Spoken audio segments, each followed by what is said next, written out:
हिंदू संघर्ष समिति के आयोजक विजय कौशिक से खास बातचीत की है। क्या कुछ उन्होंने कहा है, आइए आपको सुनवाते हैं। बांग्लादेश में हो रहे लगातार हिंदुओं के साथ अत्याचार को लेकर देश भर के जो आम जनता है काफी परेशान है और इस वक्त हमारे साथ हिंदू संघर्ष समिति के संयोजक विजय कौशिक हमारे साथ मौजूद है। खास बातचीत में विजय कौशिक जी, आपका स्वागत है। लगातार देख रहे हैं कि आज जो देश में, हिंदुस्तान की बात कर लेते हैं, बांग्लादेश की तो बात है, जो हिंदुस्तान में जो हालात हो रहे हैं, देश में लगातार हिंदुओं के ऊपर अत्याचार हो रहे हैं। अब सामने जो तस्वीरें देखने को मिल रही है कि बांग्लादेश में भी लगातार जो हिंसा चल रही है, हिंदुओं के ऊपर अत्याचार हो रहे हैं, किस तरीके से देखते हैं इन अत्याचारों को और क्या कुछ कदम उठाने चाहिए सरकार को हमारी? देखिए, देश की बहुत बड़ी विडंबना है और देश की जनता की बहुत बड़ी विडंबना है अभी कि हमने जो सनातनी सरकार चुनी और ये सनातनी सरकार हमारी 10 साल से निरंतर रूप से चल रही है। देश की जनता ने देखा है कि पाकिस्तान के अंदर भी समय समय के ऊपर जिस तरीके से हिंदुओं पर अत्याचार हुए और जिस तरीके से वहाँ मंदिर और सारे सब कुछ तोड़े गए, और पड़ोसी देश जितने भी हैं, चाहे अपने बांग्लादेश ले लो, चाहे इसके अलावा नेपाल में भी कई बार ऐसे इंसिडेंट्स हुए हैं, श्रीलंका में भी कई बार ऐसे इंसिडेंट्स हुए हैं। तो सबसे बड़ी चीज़ तो इसके ऊपर मंथन करने की ये ज़रूरत है कि ऐसा क्यों हो रहा है। ये जो पड़ोसी देश हैं, इनकी एक सोची समझी साजिश है, षड्यंत्र है उनका कि हमारा जो भारत देश है वो हमारी जो सरकार अभी जो चल रही है उसके अंदर निश्चित रूप से विकास की ओर अग्रसर हो रहा है। तो किस तरीके से उनको रोका जाए, किस तरीके से वहाँ उपद्रव फैला जाए, किस तरीके से वहाँ की जनता का दिमाग डाइवर्ट किया जाए, इसलिए ये सब चीज़ें हरकतें हो रही है। देश की जनता को समझना चाहिए। और जहाँ तक अभी जो बांग्लादेश की घटना की बात है, बहुत ज़्यादा दुखद, बहुत ज़्यादा व्यथित हूँ मैं इस चीज़ को लेकर के कि केंद्रीय नेतृत्व ने, किसी ने भी एक आवाज़ तक नहीं उठाई है। ये बहुत दुखद बात है। वहाँ हमारे हिंदू भाई बहनों के साथ जिस तरीके से अत्याचार और जिस तरीके से बलात्कार जैसी निरंतर रूप से घटनाएं हो रही, मंदिर तोड़े जा रहे हैं, मतलब ऐसे दृश्य हैं जिनको हम देख नहीं सकते हैं।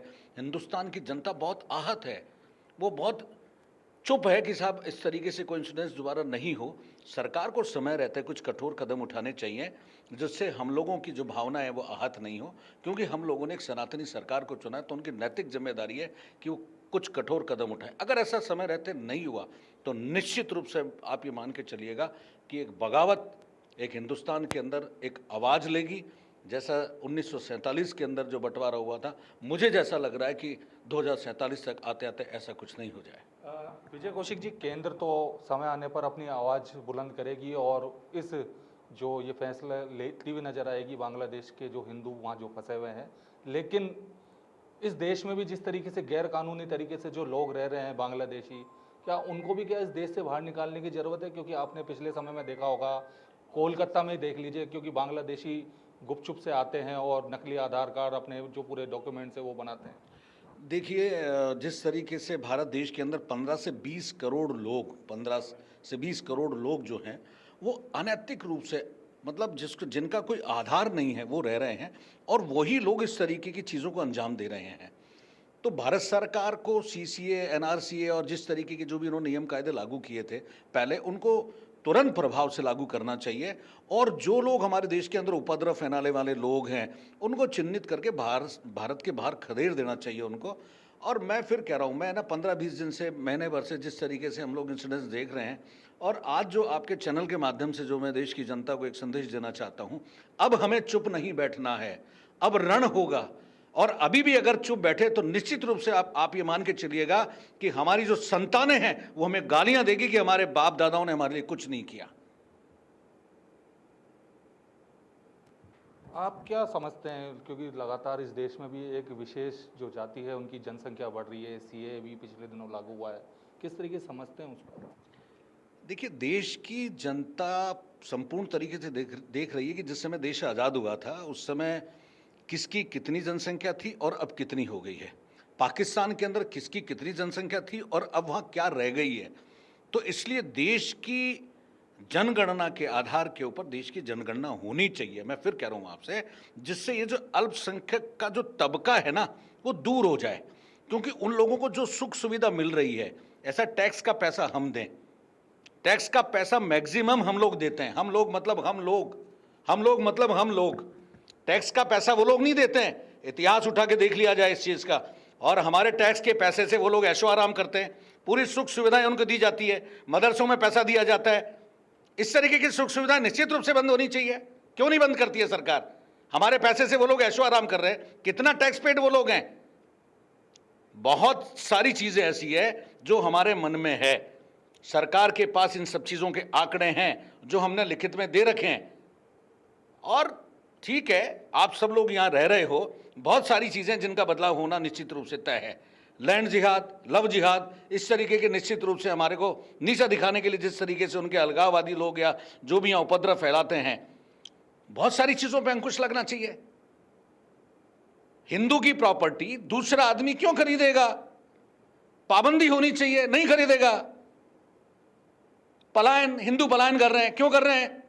हमारी गलती है, हमारे कानून की गलती है।